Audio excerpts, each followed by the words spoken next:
ಮುಖ್ಯಮಂತ್ರಿಗಳ ಮನೆಗಾಗಿ ಬಡ ವ್ಯಾಪಾರಿಗಳನ್ನ ಎತ್ತಂಗಡಿ ಮಾಡುವಂತಹ ಕೆಲಸ ಆಗ್ತಾ ಇದೆ ಅನ್ನುವಂತಹ ಪ್ರಶ್ನೆ ಈಗ ಮೂಡ್ತಾ ಇದೆ.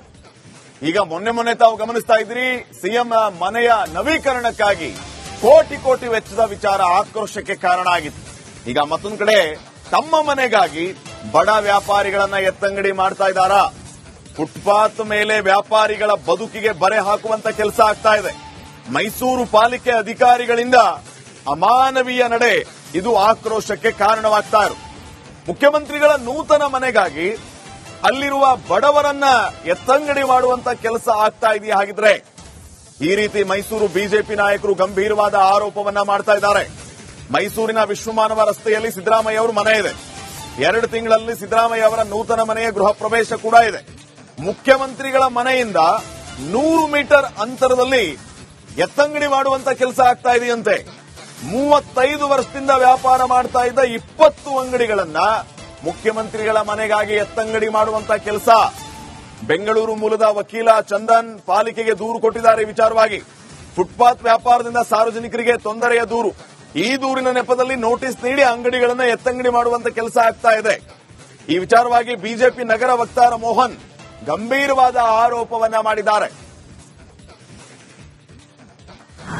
ಮೈಸೂರಿನಲ್ಲಿ 3 ಅಸೆಂಬ್ಲಿ ಕಾನ್ಸ್ಟಿಟ್ಯೂನ್ಸಿ ಇದೆ. 2 ಕಾನ್ಸ್ಟಿಟ್ಯೂನ್ಸಿಗಳನ್ನ ಪ್ರತಿನಿಧಿಸ್ತಾ ಇರೋದು ಕಾಂಗ್ರೆಸ್ ಶಾಸಕರು, 1 ಕಾನ್ಸ್ಟಿಟ್ಯೂನ್ಸಿನ ಪ್ರತಿನಿಧಿಸ್ತಾ ಇರೋದು ಬಿಜೆಪಿ ಶಾಸಕರು.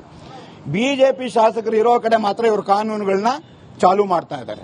ಅದರಲ್ಲೂ ಈ ವಿಶ್ವಮಾನವ ಜೋಡಿ ರಸ್ತೆ 4 ಪಥದ ರಸ್ತೆ. ಈ 4 ಪಥದ ರಸ್ತೆಯಲ್ಲಿ 15 ಅಡಿ ಅಗಲದ ಫುಟ್ಪಾತ್ ಇದೆ. ಬರೀ 12 ಜನ ತರಕಾರಿ ಮಾರ್ತಾರೆ ಬೆಳಗ್ಗೆ 7 ರಿಂದ 10 ತನಕ. ಯಾವ ತೊಂದರೆ ಆಗುತ್ತೆ? ಮಠ ಮಧ್ಯಾಹ್ನ ಅಥವಾ ಸಂಜೆ ಹೊತ್ತಿನಲ್ಲೂ ಸಹ ಇಲ್ಲಿ ಜನ ಓಡಾಡಲ್ಲ. ಫುಟ್ಪಾತ್ನಲ್ಲಿ ಅತಿ ವಿರಳವಾಗಿ ಓಡಾಡ್ತಾರೆ. ಅತಿ ಹೆಚ್ಚು ಓಡಾಡೋ ಸಾರ್ವಜನಿಕರು ಫುಟ್ಪಾತ್ನ ಉಪಯೋಗಿಸೋದು ಸಹಜರ ರಸ್ತೆಯಲ್ಲಿ. ಅಲ್ಲಿ ಯಾತಿಗಿನ್ನ ಚಾಲೂ ಮಾಡಲ್ಲ? ಫುಟ್ಪಾತ್ನಲ್ಲಿ ವ್ಯಾಪಾರ ಮಾಡಬಾರ್ದು, ಸಾರ್ವಜನಿಕರಿಗೆ ಫುಟ್ಪಾತ್ ಇಡಬೇಕು, ನಮ್ದು 2 ಪ್ರಶ್ನೆ ಇಲ್ಲ, ಅದು ಕರೆಕ್ಟ್. ಆದರೆ ಈ ಕಾನೂನು ಮೈಸೂರಿನಾದ್ಯಂತ ಚಾಲೂ ಆಗಬೇಕು. ಯಾವುದೋ ಇವ್ರು ಸೆಲೆಕ್ಟಿವ್ ಆಗಿ ಒಂದು ರೋಡ್ ಮಾಡಬಾರ್ದು. ಯಾಕೆ ಈ ರೋಡ್ನಲ್ಲಿ ಸಿದ್ದರಾಮಯ್ಯ ಅವ್ರ ಮನೆ ಬರುತ್ತೆ ಅಂತನಾ? ಈ ರೈಟ್ ಟು ಇನ್ಫಾರ್ಮೇಶನ್ ಕಮಿಷನರ್ ಅಥವಾ ಯಾರೋ ಇದಾರಲ್ಲ ಅಧಿಕಾರಿಗಳು, ಅವ್ರುಗಳ ಮನೆ ಇದೆ ಅಂತನಾ? ಅಧಿಕಾರಿಗಳಿಗೋಸ್ಕರ ಕೆಲಸ ಮಾಡ್ತಿದ್ರು, ಸಾರ್ವಜನಿಕರಿಗೋಸ್ಕರ ಕೆಲಸ ಮಾಡ್ತಿದ್ರು, ಅದನ್ನ ಸ್ಪಷ್ಟೀಕರಣ ಕೊಡ್ಬೇಕು. ಇವ್ರಿಗೆ ಇಷ್ಟ ಬಂದಂಗೆ ಕಾನೂನು ಜಾಗಗಳು ಮಾಡಕ್ ಬರಲಿಲ್ಲ ಅಂದ್ರೆ ಬೀದಿ ಬದಿ ವ್ಯಾಪಾರಿಗಳಿಗೆ ಸರ್ಕಾರದಿಂದ ಸಾಲ ಕೊಡ್ತಿದ್ದಾರೆ. ಈಗ ಅವ್ರು ಸಾಲ ತೀರ್ತಿದ್ರೆ ಅವ್ರ ಕತೆ ಏನಾಗುತ್ತೆ? ನೀವು ಕೂಡ ಸಾಲ ಕೊಡ್ಸಿದ್ರೆ ಸರ್? ನಾನೇ ಇವ್ರಿಗೆಲ್ಲ 10,000 ರೂಪಾಯಿ ಸಾಲ ಕೊಡ್ಸಿರೋದು.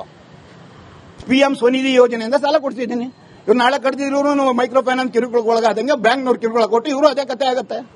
ಯಾಕಂದ್ರೆ ನೀವು ಕೂಡ ಸಿಎಂ ಮನೆ ಇರೋ ಕಾರಣಕ್ಕೆ ಈ ರೀತಿ ಆಗ್ತಿದೆ ಹೇಗೆ ಸರ್ ಅಂತ? ಖಂಡಿತ ಅನುಮಾನನೇ ಬೇಡ. ಇವರೇನು ಸಿಎಂನವ್ರನ್ನ ಒಲಿಸ್ಕೋಬೇಕು.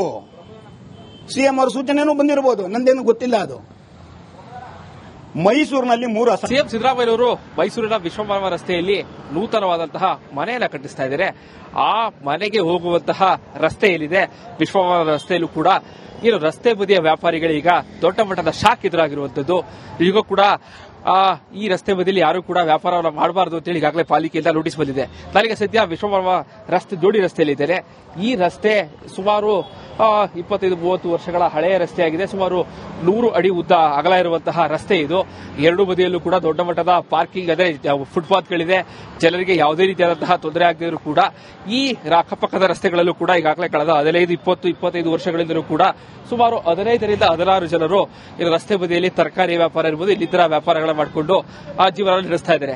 ಈಗಾಗಲೇ ಕಳೆದ 1 ತಿಂಗಳ 15-20 ದಿನಗಳ ಹಿಂದೆ ನಗರ ಪಾಲಿಕೆಯಿಂದ ದೊಡ್ಡ ಮಟ್ಟದ ಶಾಕ್ ಎದುರಾಗಿರುವಂತದ್ದು. ಈ ರಸ್ತೆಯಲ್ಲಿ ನೋ ವೆಲ್ಡಿಂಗ್ ಝೋನ್ ಅಂತೇಳಿ ಈಗಾಗಲೇ ಒಂದು ಬೋರ್ಡ್ ಅನ್ನು ಹಾಕಿದ್ದಾರೆ. ಯಾರು ಕೂಡ ವ್ಯಾಪಾರವನ್ನು ಮಾಡಬಾರದು ಅಂತೇಳಿ ಒಂದು ಬೋರ್ಡ್ ಅನ್ನು ಹಾಕಿ ಈ ಒಂದು ರಸ್ತೆಯಲ್ಲಿ ಇರುವಂತಹ ವ್ಯಾಪಾರಿಗಳನ್ನ ಬೇರೆ ಕಡೆಗೆ ಶಿಫ್ಟ್ ಮಾಡೋದಕ್ಕೂ ಕೂಡ ಈಗಾಗಲೇ ಪಾಲಿಕೆ ಮುಂದಾಗಿರುವಂತದ್ದು. ಇದು ಈಗ ದೊಡ್ಡ ಮಟ್ಟದ ಚರ್ಚೆಗೆ ಕಾರಣ ಆಗಿರುವಂತದ್ದು. ಬಹಳ ಪ್ರಮುಖವಾಗಿ ಈ ರಸ್ತೆಯಲ್ಲಿರುವಂತಹ ವ್ಯಾಪಾರಸ್ಥರನ್ನು ಕೂಡ ನಾವು ಮಾತಾಡಿಸುವಂತ ಪ್ರಯತ್ನವನ್ನು ಮಾಡ್ತೀರಿ. ಕಳೆದ 15 ವರ್ಷಗಳಿಂದಲೂ ಕೂಡ ಅವರು ಇಲ್ಲಿ ವ್ಯಾಪಾರವನ್ನು ಮಾಡ್ಕೊಂಡು ಬರ್ತಾ ಇದ್ರು. ಯಾಕಾಗಿ ಅಧಿಕಾರಿಗಳು ಈ ರೀತಿಯಾದಂತಹ ನಿಲುವು ತೆಗೆದುಕೊಂಡಿದ್ದಾರೆ ಅವ್ರನ್ನ ಮಾತಾಡಿಸೋಣ. ಅವ್ರ ಜೊತೆಗೆ ಬೀದಿ ರಸ್ತೆ ಬದಿ ವ್ಯಾಪಾರಿಗಳಿದ್ದಾರೆ. ಮೇಡಮ್, ಯಾವ ಕಾರಣಕ್ಕಾಗಿ ನಿಮಗೆ ನೋಟಿಸ್ ಕೊಟ್ಟಿರೋದು ಅಂತ? ಕಾರಣ ಅಂತ ಏನು ಗೊತ್ತಿಲ್ಲ ನನಗೆ. ನಮಗೆ ಹೇಳಿರೋ ಪ್ರಕಾರ ಕಾರ್ಪೊರೇಷನ್ ಅವರು ಇಲ್ಲಿ RTI ಕಮಿಷನರ್ ಇಂದ ನಮಗೆ ನೋಟಿಸ್ ಬಂದಿದೆ. ಅವರು ಖಾಲಿ ಮಾಡಿಸಿ, ಈ ರೋಡಲ್ಲಿ ಟ್ರಾಫಿಕ್ ಜಾಸ್ತಿ ಇದೆ, ಪಬ್ಲಿಕ್ ತೊಂದರೆ ಆಗ್ತಾ ಇದೆ, ಮತ್ತೆ ವಾಕ್ ಮಾಡೋರಿಗೆ ತೊಂದರೆ ಆಗ್ತಾ ಇದೆ ಅಂತ ಹೇಳಿ ಕಂಪ್ಲೇಂಟ್ ಬಂದಿದೆ ಅಮ್ಮ. ಅದರಿಂದ ನೀವು ಇಲ್ಲಿಂದ ಜಾಗ ಖಾಲಿ ಮಾಡಿ, ನಿಮ್ಗೆ ಬದಲಿ ಜಾಗ ಕೊಡ್ತೀನಿ ಅಂತ ಹೇಳಿ ಗದಾಧರ ಸರ್ಕಲ್ ಅಲ್ಲಿ ಜಾಗ ಕೊಟ್ಟಿದ್ರು ಸರ್. ಅಲ್ಲಿ ತುಂಬಾ ಬಿಸಿಲಿದೆ, ನಮ್ಮ ಕೈಯಲ್ಲಿ ತಡ್ಕೊಳಕ್ಕಾಗಲ್ಲ, ಏನು ಅನುಕೂಲಗಳಿಲ್ಲ ಅಲ್ಲಿ. ಕೊನೆಗೆ ನಾವೇ ಒಂದು 5,000 ಖರ್ಚು ಮಾಡಿ ಮಣ್ಣೆಲ್ಲ ಹಾಕ್ಸಿ ಹೆಂಗೋ ಸೆಟ್ ಮಾಡ್ಕೊಂಡಿದ್ವಿ. ತಡ್ಕೊಳಕ್ಕಾಗಿಲ್ಲ. 1 ತಿಂಗಳಿಂದ ಬಿಸಿಲು, ವ್ಯಾಪಾರ ಇಲ್ಲ. ನಾವು ಸಾಲ ಕಟ್ಟಬೇಕು, ಲೋನ್ ತಗೊಂಡಿದ್ದೀವಿ, ಲೋನ್ಗಳು ಕಟ್ಟಬೇಕು ನಾವು. ಅದಕ್ಕೋಸ್ಕರ ವ್ಯಾಪಾರ ಇಲ್ಲ ಅನ್ಬಿಟ್ಟು ನಾವು MLA ಸಾಹೇಬ್ರ ಹತ್ರ ಹೋದ್ವಿ. ನಮಗಿದೊಂದು ಪರಿಹಾರ ಕೊಡಿ, ಇದಕ್ಕೇನಾದ್ರು ಅಂತ ಕೇಳ್ಕೊಂಡ್ವಿ. ಕೇಳಿದ್ದಕ್ಕೆ ಅವರು ಸರಿ ಆಯ್ತು ನೋಡ್ತೀನಮ್ಮ, ಬಂದು ನಾನು ನೋಡ್ಬಿಟ್ಟು ಆಮೇಲೆ ಇದ್ ಮಾಡ್ತೀನಿ ಅಂದ್ರು.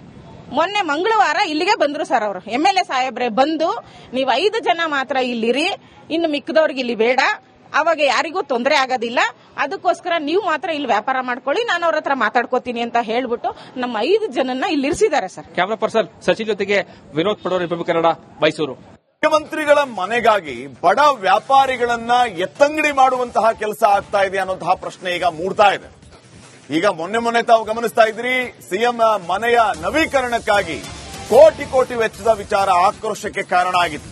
ಈಗ ಮತ್ತೊಂದು ಕಡೆ ತಮ್ಮ ಮನೆಗಾಗಿ ಬಡ ವ್ಯಾಪಾರಿಗಳನ್ನ ಎತ್ತಂಗಡಿ ಮಾಡ್ತಾ ಇದ್ದಾರಾ? ಫುಟ್ಪಾತ್ ಮೇಲೆ ವ್ಯಾಪಾರಿಗಳ ಬದುಕಿಗೆ ಬರೆ ಹಾಕುವಂತ ಕೆಲಸ ಆಗ್ತಾ ಇದೆ.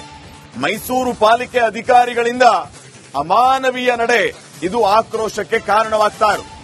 ಮುಖ್ಯಮಂತ್ರಿಗಳ ನೂತನ ಮನೆಗಾಗಿ ಅಲ್ಲಿರುವ ಬಡವರನ್ನ ಎತ್ತಂಗಡಿ ಮಾಡುವಂತ ಕೆಲಸ ಆಗ್ತಾ ಇದೆಯಾ? ಹಾಗಿದ್ರೆ ಈ ರೀತಿ ಮೈಸೂರು ಬಿಜೆಪಿ ನಾಯಕರು ಗಂಭೀರವಾದ ಆರೋಪವನ್ನ ಮಾಡ್ತಾ ಇದ್ದಾರೆ.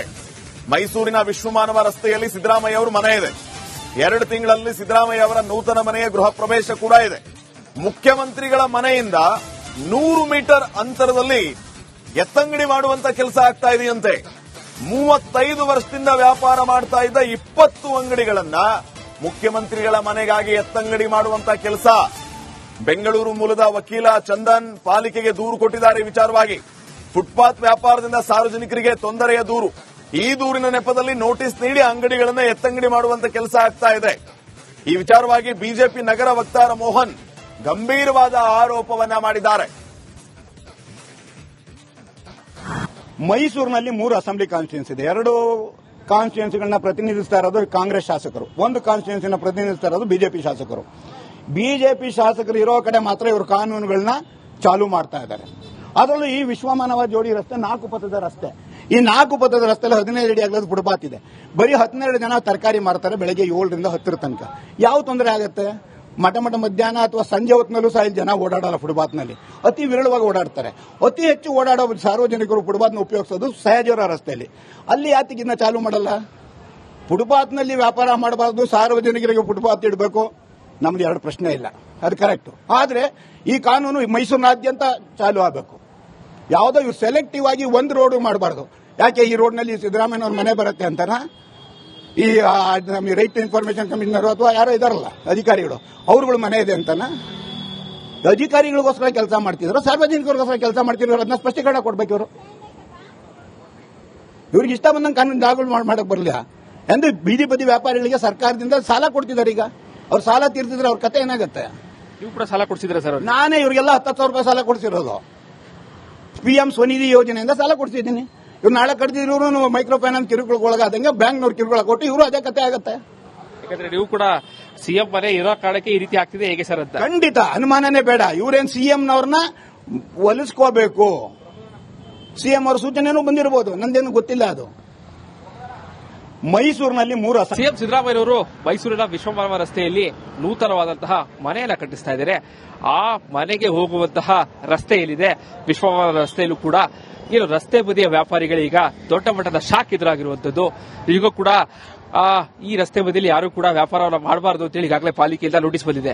ನನಗೆ ಸದ್ಯ ವಿಶ್ವಮಾನವ ರಸ್ತೆ ಜೋಡಿ ರಸ್ತೆಯಲ್ಲಿ ಇದ್ದೇನೆ. ಈ ರಸ್ತೆ ಸುಮಾರು 25-30 ವರ್ಷಗಳ ಹಳೆಯ ರಸ್ತೆಯಾಗಿದೆ. ಸುಮಾರು 100 ಅಡಿ ಉದ್ದ ಅಗಲ ಇರುವಂತಹ ರಸ್ತೆ ಇದು. 2 ಬದಿಯಲ್ಲೂ ಕೂಡ ದೊಡ್ಡ ಮಟ್ಟದ ಪಾರ್ಕಿಂಗ್ ಅಂದರೆ ಫುಟ್ಪಾತ್ಗಳಿದೆ.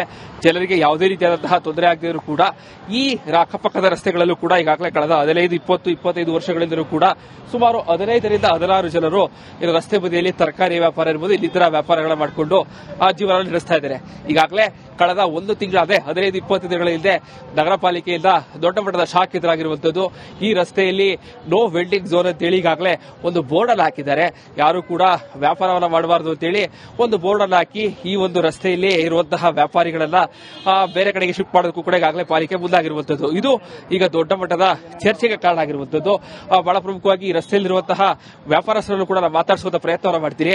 ಕಳೆದ 15 ವರ್ಷಗಳಿಂದಲೂ ಕೂಡ ಅವರು ಇಲ್ಲಿ ವ್ಯಾಪಾರವನ್ನ ಮಾಡ್ಕೊಂಡು ಬರ್ತಾ ಇದ್ರು. ಯಾಕಾಗಿ ಅಧಿಕಾರಿಗಳು ಈ ರೀತಿಯಾದಂತಹ ನಿಲುವು ತೆಗೆದುಕೊಂಡಿದ್ದಾರೆ ಅವ್ರನ್ನ ಮಾತಾಡಿಸೋಣ. ಅವ್ರ ಜೊತೆಗೆ ರಸ್ತೆ ಬದಿ ವ್ಯಾಪಾರಿಗಳಿದ್ದಾರೆ.